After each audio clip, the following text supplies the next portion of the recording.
여러분, 요즘 이런 말 자주 들리죠? 세종시는 이제 끝났다. 인구 증가는 멈췄고 공급만 남았으니 아파트 가격은 떨어질 일만 남았다. 과연 정말 그럴까요? 세종시의 인구 증가는 이제 정말 멈춰선 걸까요? 지금부터 데이터를 통해 하나하나 살펴보겠습니다. 먼저 세종시 전체 인구 추이를 보면 그래프에서 확인할 수 있듯 2020년대 들어 증가세가 확실히 둔화된 건 맞습니다. 과거처럼 가파르게 인구가 늘고 있지는 않죠. 그래서 일부에서는 이 데이터를 근거로 세종시의 성장은 끝났다고 단정짓는 목소리도 나옵니다. 하지만 이들이 간과하고 있는 중요한 포인트가 하나 있습니다. 바로 세종시는 행복도시와 그 외 읍면 지역으로 나뉘며 이 두 지역의 성격이 완전히 다르다는 점입니다. 그렇다면 세종시 전체가 아닌 행복도시만 따로 놓고 봤을 때는 어떤 모습일까요? 세종시 통계 포털에 공개된 자료에 따르면 행복도시 내 인구는 지금도 꾸준히 증가하고 있습니다. 특히 세대수 증가가 매우 두드러지는데요. 2020년 9만 세대였던 것이 2025년 6월 기준으로는 무려 12만 세대를 돌파했습니다. 연평균으로 따지면 세대수는 약 5.25%, 인구수는 약 4.09%씩 증가한 셈이에요. 자, 그렇다면 이 수치가 실제로 시장에 의미 있는 수준일까요?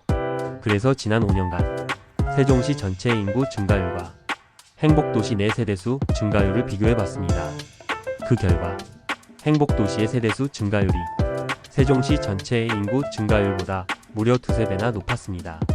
즉, 전체 수치만 보면 성장이 멈춘 것처럼 보이지만 행복도시만 놓고 보면 여전히 뚜렷한 상승세를 이어가고 있다는 거죠. 여기서 한 가지 더 짚고 넘어가야 할 중요한 포인트가 있습니다. 이렇게 세대수가 늘고 있는데 과연 여기에 걸맞은 아파트 공급이 이루어지고 있을까요? 데이터를 보면 향후 2028년까지 예정된 신규 아파트 공급량은 총 2,000세대에 불과합니다. 지금처럼 세대수가 빠르게 증가하는 상황에 비하면 공급이 턱없이 부족한 수준이죠. 이런 불균형은 시장에 어떤 영향을 줄까요? 매매 시장은 다양한 요인들이 복합적으로 작용하지만 전세 시장에는 이미 명확한 신호가 나타나고 있습니다. 실제로 행복도시 내 전세 매물은 지금도 꾸준히 줄어들고 있고요. 세대수 증가가 계속되는 한 남아있는 전세 물량도 점점 줄어들 가능성이 높습니다. 자, 정리해 보겠습니다. 겉으로는 세종시 전체 인구 증가가 멈춘 것처럼 보일 수 있지만 핵심 지역인 행복도시는 여전히 성장 중이며 이에 반해 아파트 공급은 매우 제한적입니다. 이런 흐름은 당분간 전세 시장에 강한 영향을 줄 수밖에 없는 구조입니다. 오늘도 시청해 주셔서 감사합니다. 영상이 도움이 되셨다면 구독과 좋아요 부탁드릴게요.